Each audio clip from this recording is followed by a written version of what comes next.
என் நெஞ்சில் குடியிருக்கும்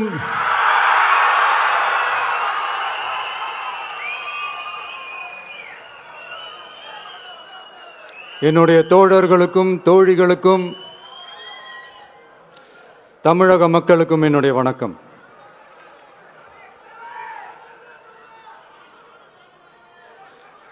நம்ம குடும்ப உறவுகளை இழந்ததுனால சொல்ல முடியாத வேதனையிலும் வலியிலும் இவ்வளோ நாளாக இருந்தோம். அப்படிப்பட்ட அந்த சூழல்ல நம்ம சொந்தங்களின் மனம் பற்றி இருக்க வேண்டியது நம்மளுடைய கடமை. அதனால தான் அவங்களோட சேர்ந்து அமைதி காத்து வந்தோம். ஆனால் இப்படி அமைதி காத்து வந்த நேரத்தில் நம்மளை பற்றி வன்ம அரசியல் வலைகள், அர்த்தமற்ற அவதூறுகள்னு இந்த மாதிரி நிறையா விஷயங்கள் நம்மளை பற்றி பின்னப்பட்டன, பரப்பப்பட்டன. இது எல்லாமே சட்டம் மற்றும் சத்தியத்தின் துணை கொண்டு துடைத்து எறிய தான் போகிறோம்.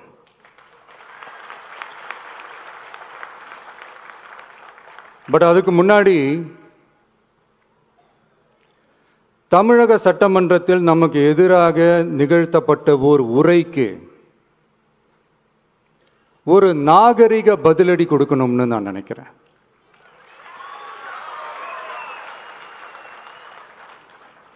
அரசியல் செய்ய விருப்பமில்லை, அரசியல் செய்ய விருப்பமில்லைன்னு அடிக்கடி சொல்ற முதல்வர் நம்மளை குறிப்பிட்டு பல்வேறு அவதூறுகளை பதிவு செய்வதன் வாயிலாக பெருந்தன்மையை பேரளவில் மட்டுமே பேசும் முதல்வர் 15/10/2025 அன்னைக்கு தமிழக சட்டமன்றத்தில் நமக்கு எதிராக பேசிய பேச்சில் எவ்வளவு வன்மத்தை கக்கியுள்ளார் என்பதையும், எப்படிப்பட்ட ஒரு அரசியல் செய்ய முயல்கிறார் என்பதையும் தமிழக மக்கள் உணராமலா இருப்பாங்க.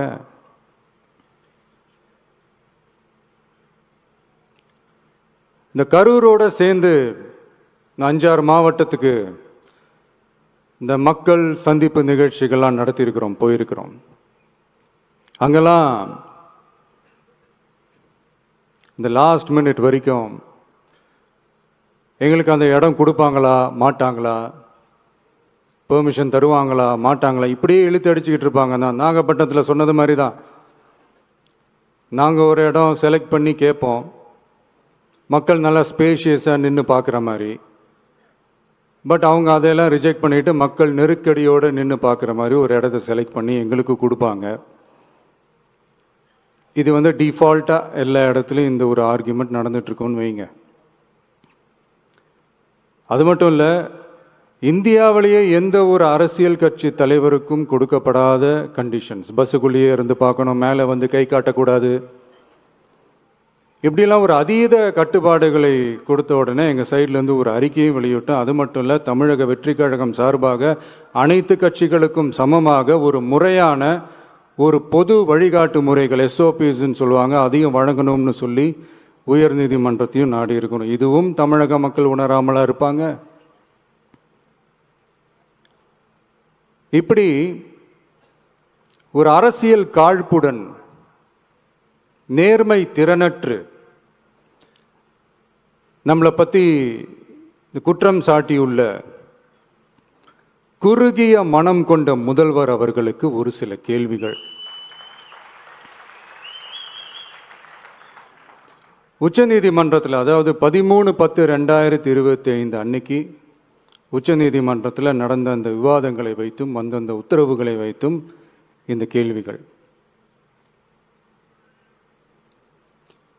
இப்படி பொய் மூட்டைகளாக நம்மளை பற்றி இந்த அவதூறுகளை அவிழ்த்து விட்ட முதல்வர் அவர்களுக்கும் திமுக அரசுக்கும் சார்பாக கோடிகளை கொட்டி அமர்த்தப்பட்ட அறிவார்ந்த வழக்கறிஞர்கள் அவங்க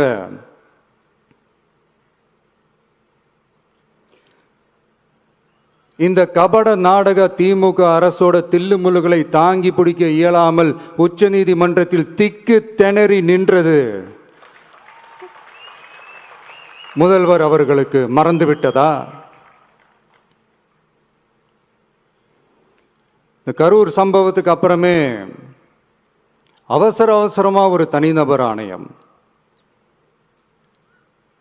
அந்த தனிநபர் ஆணையத்தை அவமதிக்கிற மாதிரி அரசு உயர் அதிகாரிகள், காவல்துறை உயர் அதிகாரிகள் எல்லாருமே நம்மளை பற்றி ஃபுல்லாக இந்த அவதூறுகள் பரப்பி ஒரு செய்தியாளர்கள் சந்திப்பு அவசரமாக. இதெல்லாம் ஏன் நடக்குது? எதுக்காக நடக்குது அப்படின்னு ஒட்டுமொத்த தமிழக மக்களும் கேள்வி கேட்க ஆரம்பிச்சாங்க. இதுவும் தமிழக முதல்வர் மறந்துட்டாரா? அதுக்கப்புறம் அந்த தனிநபர் ஆணையத்தை தலையிலேயே கொட்டி வீட்டுக்கு அனுப்பிச்சிட்டாங்க. அது வேறு விஷயம்.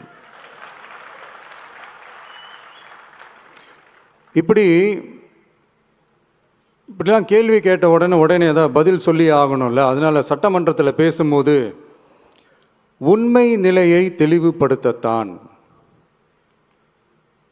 அப்படின்னு ஏதோ இந்த சட்ட ரீதியாகவும் சத்தியத்திற்காகவும் நடந்தது போல ஏதோ சாமர்த்தியமாக பேசுகிறதா நினச்சி பேசியிருக்காங்க.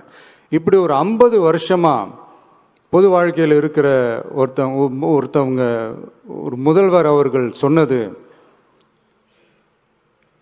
எவ்வளவு பெரிய ஒரு வடிகட்டின பொய், சப்பை கட்டுன்னு நான் சொல்லலை, உச்ச நீதிமன்றம் சொல்லியிருக்கிறாங்க. அவங்க சொன்னதெல்லாம் கொஞ்சம் என்னன்னு கொஞ்சம் லைட்டாக பார்ப்போமா?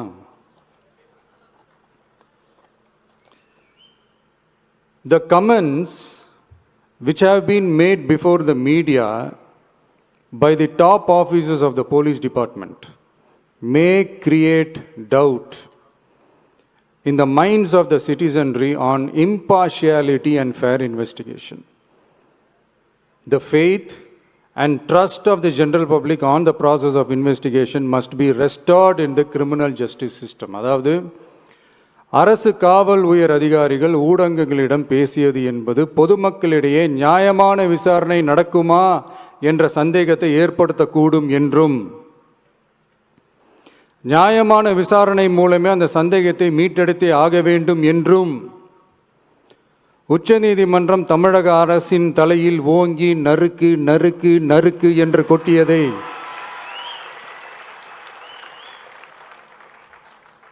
முதல்வர் அவர்கள் மறந்துட்டாரா?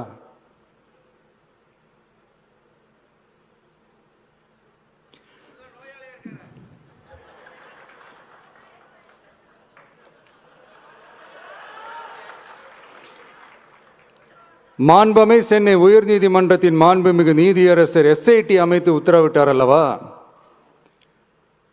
அந்த உத்தரவை ஏதோ சட்டத்தின் மீதும் நீதி பரிபாலனத்தின் மீதும் மரியாதை கொண்டவர்கள் போல ஒரு நாடகத்தனமான கொண்டாட்டத்தை திமுகவிற்கு ஒத்து ஊதுவோரும் நடத்தி கூத்தாடி குதூளித்தனர் அல்லவா? தாவேகாவிற்கு எதிராகவும் நமக்கு எதிராகவும் உயர்நீதிமன்ற மாண்புமிகு நீதியரசர் தீர்ப்பளித்து விட்டதாக விதந்தோதி விழா எடுத்தனர் அல்லவா? அந்த உத்தரவை குறித்து சொல்லும்போது எந்த ஆவணத்தின் அடிப்படையில் அந்த உத்தரவு அமைக்கப்பட்டது? நான் கேட்கல, உச்ச நீதிமன்றம் கேட்டிருக்கிறாங்க. The judgment is completely silent about how learned single judge arrived at such a conclusion and what material was pursued by the court என்று உச்ச நீதிமன்றம் உரத்த குரலில் கேள்வி கேட்டது. அப்போதும் கூட உச்சநீதிமன்றத்தில் திமுக அரசுக்காக வாதாடிய அறிவார்ந்த மூத்த வழக்கறிஞர்கள் பதில் சொல்ல இயலாமல் வாய் மூடி மௌனம் காத்ததை நாடே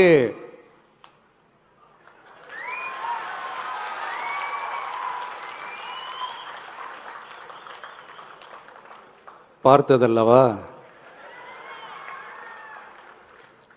இதையும் முதல்வர் அவர்கள் மறந்துட்டாரா?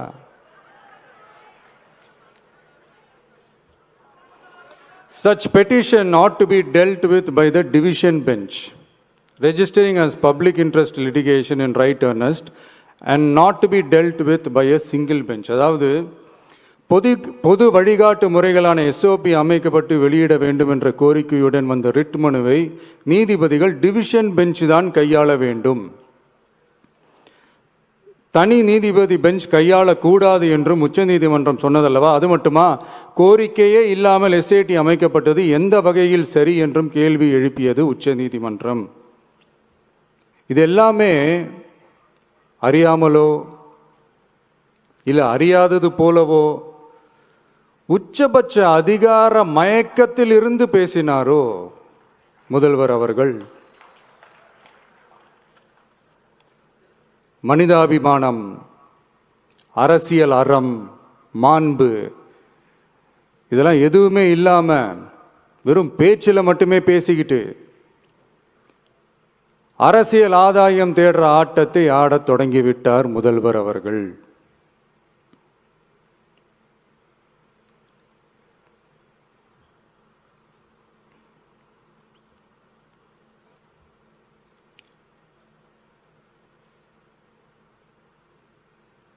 இதெல்லாம் என்ன அவங்களுக்கு புதுசா? என்ன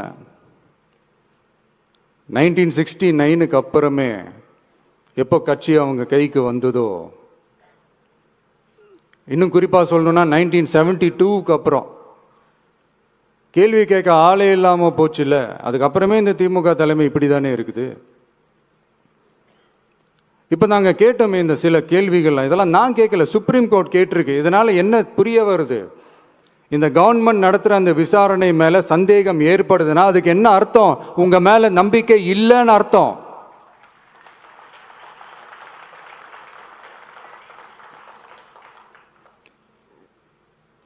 இதெல்லாம் ஏன் எதுக்காகன்னு முதல்வர் அவர்களுக்கு புரியுதா?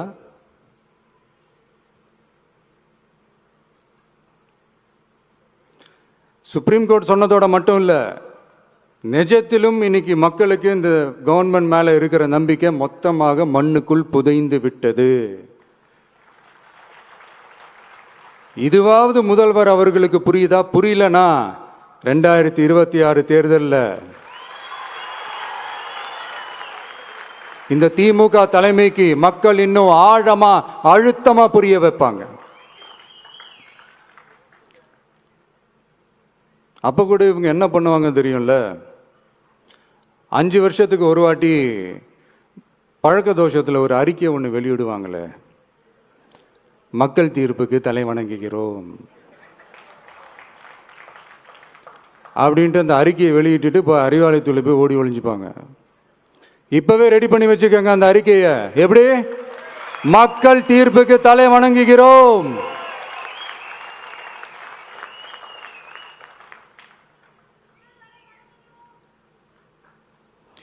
நான் போன பொதுக்குழுவில் சொன்னதை தான் இங்கே நான் திரும்பவும் சொல்கிறேன்.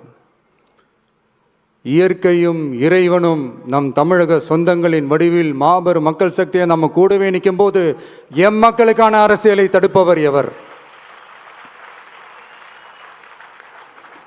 அதனால தோழர்களே, நமக்கு வந்திருக்கிற இந்த இடையூறு வெறும் டெம்பரவரி மட்டும்தான். எல்லாத்தையும் தகர்த்தெறிவோம், மக்களோட கை கோர்த்து நிற்போம், மக்களோட களத்தில் போய் நிற்போம். நம்ம பயணத்தில் தடம் மாறவே மாட்டோம். இப்பவும் சொல்றேன், 2026ல் 2 பேருக்கு நடுவில் தான் போட்டியே. ஒன்று, இன்னொன்று